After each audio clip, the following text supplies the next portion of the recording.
என் பேர் ஜான்சிராணி, என் கணவர் பேர் ஸ்டீபன், குழந்தை பேர் ஆரோக்கிய வினிஷியா. எனக்கு 1 வருஷம் கழிஞ்ச பிறகு குழந்தை இல்லையேன்னு ரொம்ப வருத்தப்பட்டோம். அதோட 6 வருஷமாக குழந்தையே இல்லாமல் இருந்தது. அவங்க ஷிப்பில் வேலை செய்வாங்க. அவங்க வந்து லீவுக்கு 3 மாதம்தான் வருவாங்க. அப்போ 3 மாதம் வந்தப்போ நாங்கள் ட்ரீட்மெண்ட் தொடர்ந்து அது அந்த 3 மாதத்தில் எடுக்கும்போது ஒவ்வொரு வருஷமும் அப்படியே எதுவுமே தங்காமலே போயிடுச்சு. வருஷம் டாக்டர்கிட்ட நாங்கள் பார்த்துக்கிட்டே தான் வருவோம். வந்து எதுவுமே 1 வருஷம் தங்கின மாதிரி இருந்துச்சு. அதுக்கப்புறம் 3 மாதம் அப்படியே அபார்ஷன் ஆகிடுச்சு. இது கருமுட்டையோட வளர்ச்சி கம்மியாக இருக்குது அப்படின்னாங்க. அவங்களுக்கு எந்த ப்ராப்ளம் இல்லை, எனக்கு தான் வந்து கருமுட்டையோட வளர்ச்சி சரியில்லைன்னு சொல்லிட்டு வருஷம் தொடர்ந்து அவங்க லீவில் வந்தாங்கன்னா தொடர்ந்து நாங்கள் அந்த ஸ்கேன் எடுத்து அந்த இன்ஜெக்ஷன் போட்டு அதனுடைய கருமுட்டையை வளர்ச்சி அதெல்லாம் செஞ்சு அப்படி பார்த்தும் கல்யாணம் ஆகி 6 வருஷமாக குழந்தை இல்லாமல் இருந்து ஒரு ஃபங்க்ஷனுக்கு போனாலும் குழந்தை இல்லையேன்னு சொல்லிட்டு யாராவது கேட்பாங்களே வெக்கப்பட்டுட்டே அதே மாதிரி கூனி குறுகிட்டு இருந்தோம்.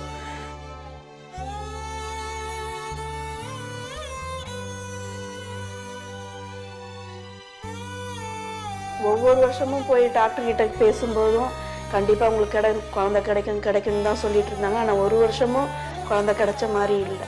இப்போ எங்கள் சித்தி பொண்ணுது ஜபகோபுரத்துக்கு ஜீசஸ் கால்ஸ் அதில் இயேசு அழைக்கிறார் புக்கை கொண்டு வந்து கொடுத்துட்டு இந்த ஜபத்தை ஸ்டெல்லா மேடம் எழுதின அந்த ஜபத்தை எனக்கு கொடுத்து இதை தினமும் காலையிலேயும் நைட்டும் தூங்கும்போது படின்னு சொன்னாங்க. இயேசுவோட வார்த்தைகள் தினமும் படிக்க ஆரம்பித்தேன். புக்கில் வந்து சாட்சிங்கெலாம் நிறைய படிச்சிருக்கிறேன். நான் இந்த மாதிரி சாட்சி என்னோடய சாட்சி எப்போ வரும் ஆண்டவரே அப்படின்னு சொல்லிட்டு ஜெபம் பண்ணும்போது என்னோடய சாட்சியை கொண்டு வந்து நிறுத்துவார். நம்பிக்கையோட ஜெபிச்சேன். அதே மாதிரி என்னையும் சாட்சியாக கொண்டு வந்து நிறுத்தியிருக்கிறார் கர்த்தர். கடவுளோட கிருபையாலையும் ஸ்டெல்லா ஆண்டியோட ஜெபத்தினாலேயும் எனக்கு இந்த குழந்தை அற்புதமாக கிடைச்சிருக்குது. அவங்களுக்கு ரொம்ப நன்றி. இயேசு அழைக்கிறார் மாதாந்திர பத்திரிகை தமிழ், ஆங்கிலம், மலையாளம், கன்னடம், தெலுங்கு, ஹிந்தி போன்ற 6 மொழிகளில் வெளியிடப்படுகிறது. டாக்டர் பால் தினகரன், சகோதரி ஸ்டெல்லா தினகரன், சகோதரி இவாஞ்சலின் பால் தினகரன் அவர்களின் இறை செய்தி மற்றும் பாலிக சகோதர சகோதரிகளுக்கு சகோதரர் சாமுவேல், சகோதரி ஷாரன் அவர்களின் இறை செய்தி மற்றும் சிறுகதைகள், விசுவாசத்தை தூண்டும் அற்புத சாட்சிகள் போன்ற அநேக சுவையான செய்திகள் கொண்டதுதான் இயேசு அழைக்கிறார் மாதாந்திர பத்திரிகை. நீங்களும் இதை வாங்கி பயன்பெற உடனே தொடர்பு கொள்ள வேண்டிய முகவரி இயேசு அழைக்கிறார் ஜெபகோபுரம் 72, ராஜாஜி சாலை, பீச் ஸ்டேஷன் எதிரில், பாரிமுனை, சென்னை 1. மேலும் 9094099777 என்ற எண்ணிற்கும் SMS செய்து நீங்கள் விரும்பிய மொழிகளில் இயேசு அழைக்கிறார் பத்திரிகையை பெற்றுக்கொள்ளலாம். இப்பொழுதும் வேலூரில் நடைபெற்ற ஆலய ஆராதனையில் நம் அன்பு சகோதரி ஸ்டெல்லா தினகரன் அவர்கள் வழங்கிய இறை செய்தியின் ஒரு பகுதியை உங்கள் ஆசீர்வாதத்திற்காக வழங்குகிறோம். இன்றைக்கு சங்கீதம் 65:2 நாம் பார்க்கிறது போல ஜெபத்தை கேட்கிற தேவன் ஆண்டவர் நம்முடைய சத்தத்தை கேட்கிறார். இதுதான் தாவீது சொல்லுகிறான். 3ஆம் சங்கீதம் 4ஆம் வசனத்தில் இப்படி சொல்லுகிறான், நான் கர்த்தரை நோக்கி கூப்பிட்டேன், அவர் தமது பரிசுத்த பர்வதத்திலிருந்து எனக்கு செவி கொடுத்தார். இது எவ்வளவு இனிமையான கிறிஸ்தவ வாழ்க்கை பாருங்க. ஆண்டவர் இடத்துல நாம் பேசுகிறோம், அவர் நமக்கு செவி கொடுக்கிறார். செவி கொடுக்கிற தேவன், ஜெபத்தை கேட்கிற தேவன் என்று பார்க்கிறோம். கூப்பிடுதல் என்றால் ஜெபம் செய்வது, வேண்டிக் கொள்வது, அவரிடத்துல நம் மன்றாட்டை தெரிவிப்பது, நம்முடைய வேதனையை அவருடைய சமூகத்திலே ஊற்றுவது, இதுதான் கூப்பிடுதல், இதுதான் ஜெபம். ஆனால் இந்த கூப்பிடுதலை இன்றைக்கு எத்தனை பேர் நாம் செய்கிறோம்? கஷ்டம் வரும்பொழுது, துன்பம் வரும்பொழுது எங்கேயாவது ஓடுகிறோம். யார் இடத்தில் போனால் என் கூப்பிடுதல் கேட்கப்படும். எனக்கு அருமையானவர்களே, நீங்கள் எவ்வளவு சிலாக்கியம் பெற்றவர், நம்ம எல்லாரும் எவ்வளவு ஆசீர்வதிக்கப்பட்டவர்கள் என்பதை மறந்து போகிறோம். நீங்கள் எந்த இடத்துல இருக்கிறீர்களோ அந்த இடத்துல முழங்கால் படியிட்டு ஆண்டவரை நோக்கி கூப்பிடும் பொழுது அவர் சமூகம் அங்கு வருகிறது. அவர் வந்து நம்மை ஆசீர்வதிக்கிறார். தேவனுடைய பிள்ளைகள் அநேகர் எப்படி ஆசீர்வதிக்கப்பட்டார்? ஆபிரகாமை பாருங்கள், அவன் தேவனுடைய சிநேகிதனாய் அவரோடு பேசுகிறவனாயிருந்தான். யாக்கோபு 2ஆம் அதிகாரம் 23ஆம் வசனம், 2 நாளாகவும் 20ஆம் அதிகாரம் 7ஆம் வசனம், ஏசாயா 41:8 இவைகளெல்லாம் பாருங்கள், அவன் தேவனுடைய சிநேகிதனாய் இருந்தான். What about you? நம்மை பற்றி என்ன, உங்களை பற்றி என்ன? எவ்வளவு சிநேகிதனாய் இருக்கிறோம். சிநேகிதர் என்றால் ஒருமித்திருப்பார். அதே போலதான் ஆண்டவரோடு ஒட்டி கொள்ளுகிற அனுபவம், ஐக்கியப்படுகிற அனுபவம் தான் அவரோடு பேசுகிறது மூலமாய் நமக்கு கிடைக்கிறது. மோசேயை பாருங்கள், யாத்திராகமம் 33ஆம் அதிகாரம் 11ஆம் வசனத்தை வாசித்து பாருங்கள். ஒரு சிநேகிதன் தன் சிநேகிதனோடு பேசுவது போல முகமுகமாய் பேசின ஒரு மனுஷன். அவர்கள் கூப்பிட்ட பொழுது, அவர்கள் பேசின பொழுது அவருடைய ஜெபத்தை கேட்டு பெரிய காரியங்களை செய்த ஆண்டவர் உங்க ஜெபத்தை கேட்க மாட்டாரா? உங்கள் கூப்பிடுதலை அங்கீகரிக்க மாட்டாரா? சற்று யோசித்து பாருங்கள். நாம் தாவீதுடைய அனுபவத்தில் பாருங்கள். தாவீது என்ன சொல்லுகிறான்? 30ஆம் சங்கீதம் 10ஆம் வசனத்திலே இப்படி சொல்லுகிறான், கர்த்தாவே உம்மை நோக்கி கூப்பிட்டேன், உம்மை நோக்கி கெஞ்சினேன். இதுதான் நமக்கு கிடைத்திருக்கிற பெரிய ஸ்லாக். மற்றவர்களுக்கும் நமக்கு வித்தியாசம் என்ன?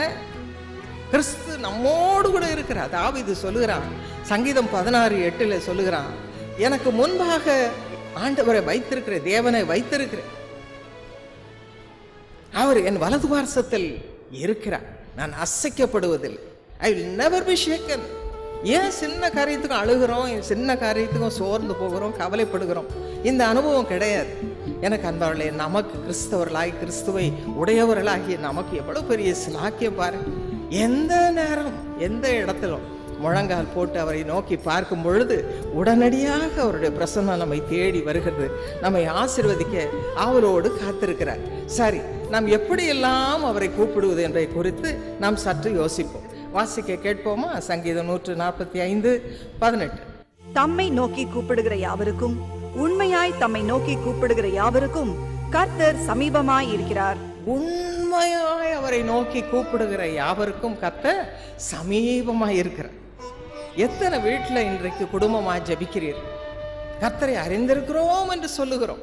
ஆனால் எவ்வளவு வீடுகளில் நாம் கர்த்தரை தேடுகிறோம், அவரை நோக்கி கூப்பிடுகிறோம்? இன்னைக்கு அநேக வீடுகளில் ஜெபமே கிடையாது, வேத வாசிப்பே கிடையாது. ஆகவே என்ன நடக்கிறது? தேவனுடைய பிரசன்னம் உங்கள் வீட்டில் இருப்பதில்லை. எவ்வளவு ஸ்லாக்கியத்தை இழந்து போகிறோம். நான் சொல்லும் பொழுது, கர்த்தருடைய வார்த்தை உங்களுக்கு வரும் பொழுது நீங்கள் உங்களை சோதித்து பார். என்னுடைய வாழ்க்கையில் நான் எப்படி ஆண்டவரை தேடுகிறேன், எவ்வளவு தேடுகிறேன், எவ்வளவு உண்மையாய் தேடுகிறேன். மற்றவர்களுக்காக அல்ல, மற்றவர்கள் முன் ஜெபிக்கிறதில்ல, கர்த்தருக்காக. கர்த்தருக்கு முன்னிலையில் நான் எப்படி ஜெபிக்க யோசித்து பார்.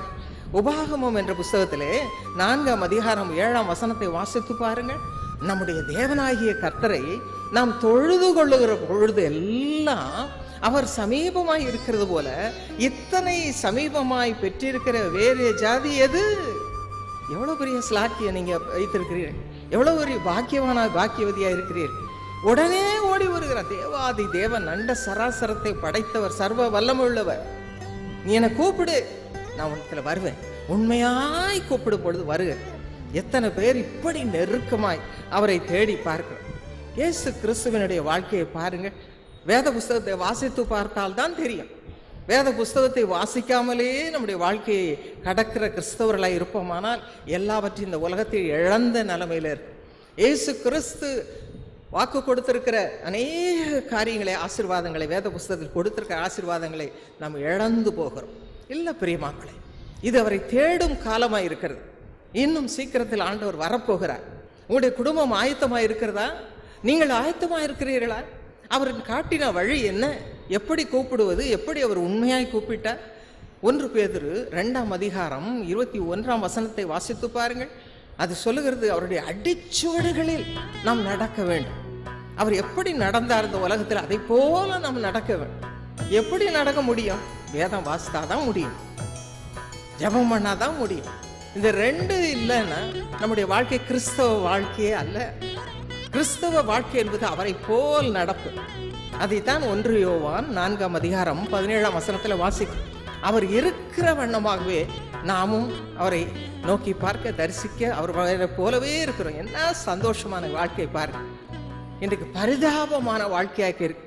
கணவனுக்கு மனைவிக்கு அன்பு இல்லை, குடும்பங்களிலே பிரிவினை, கசப்பு, விரோதம், ஏனுமைகள் வருகிறது. இயேசு இல்லாத வாழ்க்கை, அவரை தேடாத வாழ்க்கை. அவர் எப்படியெல்லாம் தன் தகப்பனாகிய தேவனை தேடினாராம், பிதாவை தேடினாராம். பாருங்கள், மார்க்கு 1ஆம் அதிகாரம் 35ஆம் வசனத்தில் என்ன சொல்லுது? அதிகாலை இருட்டோடே போய் தன் தகப்பனாகிய தேவனை பிதாவை தேடுவார். இருட்டோட அதிகாலை. இன்றைக்கு எத்தனை பேர் எழுந்திருக்கிறோம்? எனக்கு அருமையானவர்கள், அப்படி அல்ல. அதிகாலை எழுந்திருக்கிற கிறிஸ்தவர்களாக நாம் மாற வேண்டும். நேற்று இரவு நான் படுக்கும்பொழுது 11 மணி. ஆனால் கர்த்தர் கரெக்டாக 4:30 மணிக்கு என்னை எழுப்பி விட்டார். அதன் பிறகு ஜெபம் பண்ணி கர்த்தருடைய ஆசீர்வாதம் உங்கள் மேலே இறங்க வேண்டும் என்று மன்றாடி வந்திருக்கிறேன். இந்த வயதில் இப்படி இருக்கும் பொழுது, இளம் வாலிபர்களே, தேவனுக்காக உங்களை ஒப்புக் கொடுத்தவர்களே, வாட் அபவுட் யூ? உங்களை பற்றி என்ன? அந்த விதமாக நாம் கர்த்தரை தேடும் பொழுது ஆண்டவர் என்ன சொல்லுகிறார்? நான் உன்னோடு கூட இருப்பேன். அது மட்டுமல்ல, அவருடைய வாழ்க்கையில பாருங்க, மத்தேயு 14:23 வாசித்து பாருங்கள், லூக்கா 6:12 வாசித்து பாருங்கள், எபிரேயர் 5:7 வாசித்து பாருங்கள். இவர்கள் எல்லாம் அவர் எல்லா நிலைமையிலும் தன் பிதாவாகி தேவனை நோக்கி பார்த்து ஜெபித்தார் என்று பார். எபிரேயர் 5:7, இன்னும் மத்தேயு 26ஆம் அதிகாரத்தில் வாசிக்கிறோம். சிலுவைக்கு போகும் முன்னாலே தன் கடுமையான சூழ்நிலையிலே தேவனை நோக்கி, ஆண்டவரே, பிதாவே, உமக்கு சித்தமானால் இந்த பாத்திரம் என்னை விட்டு நீங்கும்படி செய்யும் என்று பிரார்த்தனை செய்தார். யார் அவர்? தேவகுமாரன், தேவனுடைய சாயலை பெற்றவர், தேவனுடைய ரூபத்தை பெற்றவர். அவர் சொல்லுகிறார், நான் ஜெபிக்கிறேன், என் தகப்பனை நோக்கி வேண்டுதல் செய்கிறேன். அப்படியானால் பிரியமானவர்களே, நாம் எவ்வளவு செய்ய வேண்டும்? நீங்க ஒருவேளை சொல்லலாம், அவர் கடவுள், அதனால அவ்வளவு ஜெபம் பண்ணாரு. What about me? நான் சாதாரண ஒரு மனுஷன், ஒரு மனுஷி, பலவீனமான பாண்டம் என்று சொல்லலாம். ஆனால் பிரியமானவர்களே, தாவீதை பாருங்கள், அதே போல ஜெபிக்கிறான். சிறு வாலிப வயதிலிருந்தே அவன் தேவனை தேடுகிறவனாய் இருந்தான். அவன் தேவனை நோக்கி பிரார்த்தனை செய்கிறவனாய் இருந்தான். சங்கீதம் 63:1 வாசிக்க கேட்போம். சங்கீதம் 63:1. தேவனே, நீர் என்னுடைய தேவன், அதிகாலமே உம்மை தேடுகிறேன். வறண்டதும் விடாய்த்ததும் தண்ணீரற்றதுமான நிலத்திலே என் ஆத்துமா உம்மேல் தாகமாய் இருக்கிறது. என் மாம்சமானது உம்மை வாஞ்சிக்கிறது. நீர் என்னுடைய தேவன், நான் உம்மை பார்க்க ஆசையோடு வரேன். எப்படிப்பட்ட நிலைமையில? வறண்டதும் விடாய்த்ததும் தண்ணீரற்றதுமான நிலத்துல இருக்கிறேன், துன்பத்தில் இருக்கிறேன், கஷ்டத்தில் இருக்கிறேன். அடுத்த நாள் என்ன நடக்கும் தெரியாது, வேலை போய்விடும் போல இருக்கிறது, குடும்பத்தில் பிரச்சனை. அந்த நிலைமையில நம்ம என்ன செய்ய வேண்டுமா? அதிகாலையில் அவர் தேடு. அதிகாலையில் நோக்கி பாருங்க, அமைதலான நேரம், ஆண்டவரோடு மனம் விட்டு பேசுங்க. உங்களுடைய ஜெபம் அவ்வளவுக்கும் பதில் கிடைக்கும்.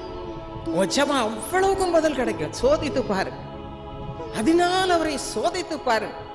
ஆண்டவர் என்ன சொல்லுகிறார்? என்னிடத்தில் வருகிறவனே நான் புறம்பே தள்ளுவதில்லை, ஒருவரையும் தள்ள மாட்டேன். ஒருவேளை பாவங்களோடு வருவீர்களானால் கர்த்தர் உங்களை மன்னித்து உங்களுக்கு இரக்கம் காண்பிப்பார். மன்னிப்பதற்கு அவர் தயை பெருத்திருக்கிறார் என்று இன்றைக்கு வாசித்து, மன்னிக்கிறதுக்கு தயை பெருத்திருக்கிற ஆண்டவர். ஆகவே அவரை நோக்கி நாம் வரும்பொழுது என்ன நடக்கிறது? ஏசாயா 41ஆம் அதிகாரம் 10ஆம் வசனத்தில் என்ன வாசிக்கிறோம்? அவர் சொல்லுகிறார், என் மகனே, பயப்படாது, பயப்படாதே, fear not, I am with you. நான் உன்னோடு இருக்கிறேன், திகையாதே, நான் உன் தேவன். இன்றைக்கு யார் இப்படி சொல்ல முடியும்? இன்னைக்கு யார் அப்படி சொல்ல? நம்முடைய ஆண்டவரால் தான் சொல்ல முடியும். அவர் உயிரோடு இருக்கிறவர். மரித்தேன், ஆனாலும் இதோ சதா காலங்களிலும் உயிரோடு இருக்கிற, ஆதியும் அந்தவுமாய் இருக்கிற, அவர் இருக்கிறவராகவே இருக்கிறார். இப்படிப்பட்ட ஆண்டவர் உங்களை கைவிடுவாரா? கைவிடவே மாட்டார். ஆகவே நாம் அவரை எப்படி தேடுகிறோம் என்பதை மட்டும் நீங்கள் ஆராய்ந்து பாருங்கள். சமீபத்திலே போன வருடம் 2011ஆம் ஆண்டு எனக்கு வெளிநாட்டிலிருந்து பிரசங்கம் செய்யும்படி பக்கத்தில் நிறைய கண்ட்ரிஸ், நிறைய தேசங்கள் போகும்படி எனக்கு அழைப்பு வந்தது. முதல் அவ்வளவு நாடுகளுக்கு போகிறேன். அத்தனை நாட்கள் பிரசங்கம் பண்ண வேண்டும். எனக்கு ஒரே பயம். என் கணவரோடு போயிருக்கிறேன், செய்தியை கேட்பேன், நன்றாக உட்கார்ந்து அவரோடு கேட்பேன். நான் அப்படி பிரசங்கம் பண்ணது கிடையாது. That was the first time in my life. என்ன செய்யணும்னு தெரியல, ஒரே பயம்.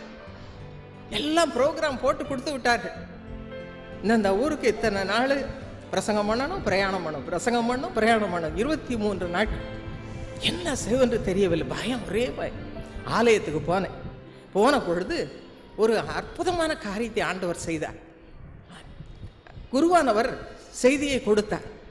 என்ன செய்தி? அதில் முக்கியமான ஒரு வார்த்தையை உங்களுக்கும் ஆறுதல் உண்டாக நான் சொல்லுகிறேன் பாருங்கள். 2 சாமுவேல் புஸ்தகம் 22ஆம் அதிகாரம் 30ஆம் வசனம். அதே காரியத்தை சங்கீதம் 18:29 வாசிக்கிறோம். வாசிக்க கேட்போமா? சங்கீதம் 18:29. உம்மாலே நான் ஒரு சேனைக்குள் பாய்ந்து போவேன். நல்லா கவனிங்க. உம்மாலே, தேவனாலே, அன்பு தகப்பனாலே ஒரு சேனைக்குள் பாய்ந்து போவேன். என் தேவனாலே ஒரு மதிலை தாண்டுவேன். ஒரு மதிலை தாண்டுவேன். இது எல்லாருக்கும், ஆண்களுக்கு மட்டும் சொல்லல, பெண்களுக்கும் சேர்ந்துதான். உம்மாலே ஒரு மதிலை தாண்டுவேன். என்னுடைய போதகர் பேசி முடித்தார். அது மட்டும் இன்னொரு வசனம் சொன்னார். 2 நாளாகமும் 14ஆம் அதிகாரம் 11ஆம் வசனம். ஆசா என்று ராஜா சொல்லுகிறான், இது உமக்கு லேசான காரியம். வாசிக்க கேட்போமா? ஆசா தன் தேவனாகிய கர்த்தரை நோக்கி கூப்பிட்டு, கர்த்தாவே, பலமுள்ளவனுக்காகிலும் பலனற்றவனுக்காகிலும் உதவி செய்கிறது உமக்கு லேசான காரியம். உமக்கு லேசான காரியம். பலமுள்ளவனுக்கும் நீர் செய்வீர், பலம் இல்லாதவனுக்கும் செய்வீர் என்றார். நான் பலம் இல்லாதவளாய் நின்றேன். ஆண்டவர் என்னை அந்த வார்த்தைகள் மூலமா ஆற்றி தேற்றினார். 3 நாள் கதவை அடைத்துக்கொண்டு 10லிருந்து 6 மணி வரை 3 நாள் ஆண்டவரை நோக்கி உபவாசத்தோடு ஜெபித்தேன். அதன் பிறகு என்ன நடந்தது தெரியுமா? எனக்கே ஆச்சரியம் தாங்க முடியவில்லை. போன இடங்களிலெல்லாம் ஒவ்வொரு செய்தியும் கர்த்தர் ஆசீர்வதித்தார். கர்த்தர் ஆசீர்வதித்தார், அற்புதங்களை நடத்தினார். பெண்களுக்கான 2 கூட்டம் ஃபிஜி ஐலண்ட் என்ற இடத்துல வைத்த பொழுது அந்த மக்கள் மிகுந்த ஆசையோடு வந்திருந்தார்கள். ஆசையோடு என்னை அழைத்திருந்தார்கள். பெண்கள் மத்தியில் ஒரு பெரிய எழுப்புதல் உண்டானது. ஏராள பேர் சாட்சி, 20-23 பேர் சாட்சி கொடுப்பார். அப்படியே ஆவியானோட வல்லமையில கீழே விழுந்து ஒரு மகள் 28 வருஷம் பிசாசின் பிடியினால் கஷ்டப்பட்டு அன்றைக்கு கூட்டிக் கொண்டு வந்திருந்தார். ஆண்டவர் அவளை விடுதலையாக்கினார். ஆன் த ஸ்பாட் மிரக்கிள் நடந்தது. அதன் பிறகு அடுத்த நாள் அந்த மகள் வந்து என்ன சாட்சி கொடுத்தாள் தெரியுமா? இன்று முதல் நான் இயேசுவின் மகள், கிறிஸ்தவ மகள், கிறிஸ்துவை ஏற்றுக்கொண்ட மகள். நல்ல அழகா சாட்சி கொடுத்தார். நாம கூட கொடுக்க மாட்டோம். அவ்வளோ அழகா இந்த சகோதரி கொடுத்தாரு. Just like one maid, But I was just crying when they நான் இப்பொழுது என் வாழ்க்கையை ஆண்டவருக்காக அர்ப்பணிக்கிறேன். தேவன் என் வாழ்க்கையை மாற்றினார். You changed my life. காரணம் அந்த தேவனுடைய வார்த்தை. அவரை கூப்பிட்ட பொழுது ஆண்டவர் என்னோடு பேசி, பயப்படாது, நான் உன்னோடு கூட இருக்கிறேன், நான் உன்னோடு கூட வருகிறேன் என்று சொன்னேன். என்ன சந்தோஷம். எனக்கு அருமையால வியாதி பலவீனத்தோடு வந்திருக்கிறோமா? இன்றைக்கு உங்களை பலப்படுத்த போகிறார். இந்த அனுபவங்களை கேட்டு பெற்றுக்கொள்ளு. கர்த்தரை நோக்கி கூப்பிட கற்றுக்கொள்ளுங்கள். அப்பொழுது எவ்வளவு மேலான பாக்கியத்தை நாம் பெற முடியும் என்பதை இன்றைக்கு நம்மோடு ஆண்டவர் பேசியிருக்கிறார். இந்த வாழ்க்கை நமக்கு வேண்டும், இது எனக்கு வேண்டும் என்று கேட்பீர்களானால் ஆண்டவர் உங்களோடு கொடுப்பார், ஆசீர்வதிப்பார். நாம் ஜெபம் செய்வோமா? கண்களை மூடி தேவனுடைய சமூகத்தில் பயபக்தியோடு கேட்போம். நம்மை நாம ஆராய்ந்து பார். என்னுடைய வாழ்க்கை எப்படி இருக்கிறது? ஆண்டவரோடு இணைந்து ஜெபிக்கிறேனா? ஜெபம் பண்ண தெரியலையே என்று தூர விட்டு விடுகிறேனா? வேதம் வாசிக்காமல் தூர எரிந்து விடுகிறேனா? நம்முடைய குறைவை ஆண்டவருடைய சமூகத்தில் அறிக்கையிடும். உண்மையாய் தேடுகிறவர்கள், உண்மையாய் தேடுகிறவர். இன்னைக்கு எத்தனை பேர் தீர்மானம் செய்யப்பார், நான் உண்மையா தேடப்பார். வாலிபர்களே, இது உங்களுடைய காலம். வாலிபர்களே, கர்த்தரை தேடும் காலம் இது. உங்களுடைய இருதயத்தை திருப்பிக் கொள்ளுங்கள். இயேசுவை நோக்கி பாருங்கள், இயேசுவை நோக்கி பாருங்கள். நீர் வேண்டும் ஆண்டவரே, நீர் வேண்டும். கேளுங்கள் பிரியமானவர்களே, கூப்பிடுங்கள், அவரை நோக்கி கூப்பிடுங்கள். வாழ்க்கை எப்படி செழிக்கிறது என்று பாருங்கள். நெருக்கப்படுகிற வாழ்க்கையோடு வந்திருக்கிறீர்களா? ஆண்டவர் என்னோடு பேச மாட்டாரா? இயேசு கிறிஸ்து உங்களோடு பேசி இருக்கிறார். நான் அல்ல, மனுஷ சத்தம் அல்ல, ஆவியானவர்களோடு பேசி இருக்கிறார். நெருக்கப்பட்டு வந்திருக்கிற உங்களுக்கு தஞ்சமான நீங்கள் கூப்பிடும் வேளையில் அவர் உங்களை விடுதலையாக்க வல்லவளோராக இருக்கிறார். என்ன கஷ்டமா இருந்தாலும், என்ன பாடுகளின் வழியாக கடந்து சென்றாலும், வேற யார்ட்டையும் சொல்ல முடியாது, தவிக்கிறேன் என்ற நிலைமையில் வந்திருந்தாலும் தேவன் உங்கள் குரலை கேட்கிறார். உங்கள் இருதயத்தை ஊற்றிவிடும். உங்கள் ஆசீர்வாதத்தை அவரிடத்தில் நிறைவாய் பெற்றுக்கொள்ளும். நீங்கள் கூப்பிடும் பொழுது நீங்கள் அறியாத காரியங்களை உங்களுக்கு காண்பிப்பார். பெரிய காரியங்களை உங்கள் வாழ்க்கையிலே செய்வார். நான் பயந்த சுபாவம் உள்ளவளாய் பின்தங்கி தங்கி இருந்தேன். ஆனால் அபிஷேகம் எனக்குள்ளே ஊற்றப்பட்ட பொழுது ஆண்டவரை நோக்கி கூப்பிட்ட பொழுது சகோதரன் தினகரன் அவர்களுக்கு மனைவியாகும் பாக்கியத்தை கொடுத்தார். ஊழியக்காரரின் மனைவியாகும் பாக்கியத்தை கொடுத்தார். அநேக மக்களுக்கு தாயாகும் ஸ்லாக்கியத்தை கொடுத்தார். எவ்வளவு பெரிய காரியம். உங்களுக்கும் இன்றைக்கு ஒரு விசேஷ ஆசீர்வாதத்தை கர்த்தர் கையில் ஏந்தி வைத்திருக்கிறார்.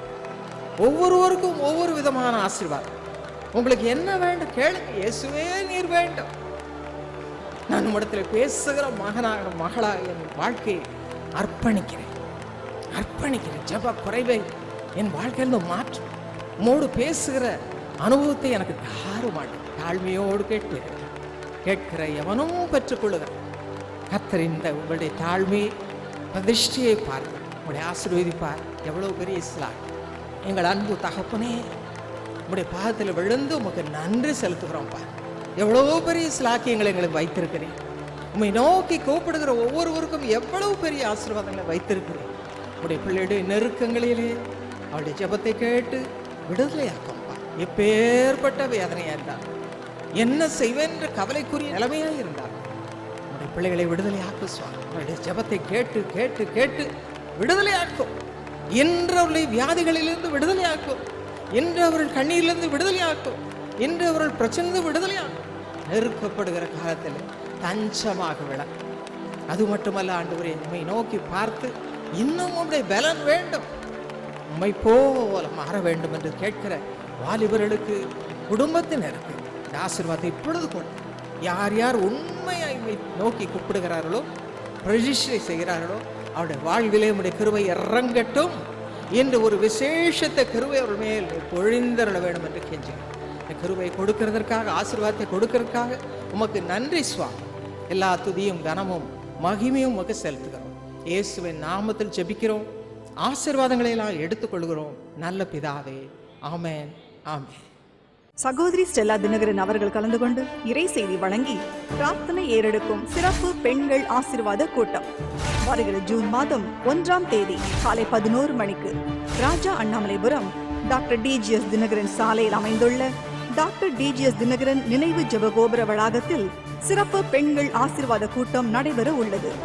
எவ்வளவு பெரிய ஆண்டவர் உங்களுக்கு ஆண்டவராக இருக்கிறார். Oh, what a great God is your God. உங்களை ஒரு நாளை ஏமாற்ற மாட்டார். He will never disappoint you. அவர் சொன்னால் சொன்னதுதான். If he has said something, it is settled forever. நான் உன்னை காத்து வழி நடத்துவேன் என்று கட்டாயம் வழி நடத்துவார். If he says I will protect you, he will surely protect you. மறந்து விடாதீர்கள். ஜூன் மாதம் 1ஆம் தேதி காலை 11 மணிக்கு சகோதரி ஸ்டெல்லா தினகரன் அவர்கள் கலந்து கொண்டு இறை செய்தி வழங்கி பிரார்த்தனை ஏறெடுக்கும் சிறப்பு பெண்கள் ஆசீர்வாத கூட்டம். இந்த சிறப்பு பெண்கள் ஆசீர்வாத கூட்டத்தில் கலந்து கொண்டு தேவ ஆசீர்வாதம் பெற்றுச் செல்லுங்கள்.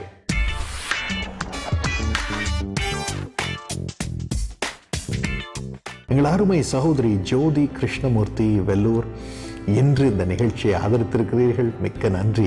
அருமை மகன் சதீஷ்குமார் தனது பிறந்த நாளை மே 21ஆம் தேதி கொண்டாடி இருக்கிறார். சங்கீதம் 111:10 படி கர்த்தருக்கு பயப்படுதலே ஞானத்தின் ஆரம்பம். அவருடைய கற்பனைகளின்படி செய்கிற யாவருக்கும் நற்புத்தி உண்டு. அவர் புகழ்ச்சி என்றைக்கும் நிற்கும். Happy birthday dear son. God bless you. அப்பா, மது மகனை சதீஷை ஆசீர்வத்து பிகாமில் நிறைய மார்க்கை கொடுத்து செழிப்போடு உயர்ந்திருக்க அருள் பிரிய ராஜா, மது கரம் அவர் மீது நிலைத்திருக்கட்டும். அதே போல் எங்கள் சகோதரி ஜோதி அவர்களுக்கு சுகத்தை தாரும். சமாதானத்தோடு வாழ குடும்பத்தை ஆசீர்வதியும். ஆண்டவனே, சகோதரர் கிருஷ்ணமூர்த்தி அவர்களுக்கு நல்ல வேலையை கொடுத்து செழிக்க செய்யும். கார்த்திக்கு வேலையை ஆசீர்வத்து சுகமாய் வாழ்ந்திருக்க அருள் புரியும். பத்திரமாய் காத்துக்கொள்ளும். இயேசுவின் நாமத்தில் ஆமென். டாக்டர் லஜா ஜெசிகா ஆடம்பாக்கம் சென்னையிலிருந்து இந்த நிகழ்ச்சியை ஆதரித்திருக்கிறீர்கள். இன்று உங்களுடைய அருமை கணவர் எங்கள் சகோதரர் பிரதர் எட்வின் ஜெயக்குமார் அவர்களுக்கு பிறந்த நாள். Happy birthday brother. God bless you. 1 பேதுரு 2:9 படி நீங்களும் தெரிந்து கொள்ளப்பட்ட சந்ததியாயும் ராஜரீகமான ஆசாரிய கூட்டமாயும் பரிசுத்த ஜாதியாயும் அவருக்கு சொந்தமான ஜனமாயும் இருக்கிறீர்கள். இயேசப்பா, எங்கள் சகோதரனுக்கு மது வெளிச்சத்தின் ஆவி அவரை நிரப்பும்படி கிருபை செய்யும். Let everything be peace around him. Let your light shine in his spirit. Thank you for blessing him. அப்படியே டாக்டர் லஜா ஜெசிகா அவர்களுக்கு பிஜி அட்மிஷன் கிடைக்கும்படி செய்யும். அப்பா, வேலையிலே ஆசீர்வாதத்தை தாரும். சமாதானம் பெருகி இருக்கட்டும். அருமை மகன் ஷாலோமை ஆசீர்வத்து சுகத்தோடு வளரும்படி செய்யும். இயேசுவின் நாமத்தில் ஆமென். எங்கள் அருமை சகோதரர் டி செல்வம் ஆலங்குளம் திருநெல்வேலியிலிருந்து இந்த நிகழ்ச்சியை ஆதரித்திருக்கிறீர்கள். அருமை மகன் சாம் டிலிப் தனது பிறந்த நாளை மே 3 கொண்டாடி இருக்கிறார். Happy birthday Sam, God bless you. உபாகமம் 28:10 படி கர்த்தருடைய நாமம் உனக்கு தரிக்கப்பட்டது என்று பூமியின் ஜனங்கள் எல்லாரும் கண்டு உனக்கு பயப்படுவார்கள். ஏசப்பா அப்படியே பிள்ளைக்கு செய்யும். உமது கரம் அவர் மீது நிலைத்திருக்கட்டும், சம்பூர்ணத்தை அனுபவிக்கட்டும். அதே போல ராஜா, தயவு செய்து எங்கள் பிரதர் செல்வமுடைய பிஸ்னஸை செழிக்க செய்யும். கீபோர்ட் படிக்க அருள் புரியும். சகோதரி செல்வி அவர்களுக்கு குடும்ப வாழ்க்கையிலே ஆசீர்வாதத்தை பூர்ணப்படுத்தி சமாதானத்தை அனுபவிக்கட்ட சுவாமி. தயவு செய்து எங்கள் சகோதரர் கண்ணன் அவர்களுக்கும் மனைவி லக்ஷ்மி அவர்களுக்கும் ஒரு குழந்தையை தாரும் சுவாமி. தாரும் ஐயா, தாரும். எப்பொழுதும் ஒரு மகள் கர்ப்பம் தரிக்கட்டும், குழந்தை பெறட்டும், ஆசீர்வதியும், குழந்தை உண்டாகட்டும் என்று இயேசுவின் நாமத்தில் ஒரு மகள் லக்ஷ்மிக்கு கட்டளையிடுகிறேன். நீர் அதை உறுதிப்படுத்துவதற்காக நன்றி சுவாமி. ஆமென். அன்பார்ந்த நேயர்களே, இந்த தொலைக்காட்சி ஊழியத்திற்காக மட்டுமல்ல, இயேசு அழைக்கிறார் ஊழியத்தில் உள்ள இளம் பிள்ளைகள் ஆசீர்வாத திட்டம், குடும்ப ஆசீர்வாத திட்டம், வணிக ஆசீர்வாத திட்டம், இது போன்ற திட்டங்களில் உங்களை இணைத்துக் கொள்ள விரும்பினால் நீங்கள் தொடர்பு கொள்ள வேண்டிய முகவரி: இயேசு அழைக்கிறார், ஜெபகோபுரம், 72, ராஜாஜி சாலை, பாரிமுனை, சென்னை 1. காலமே தேவனை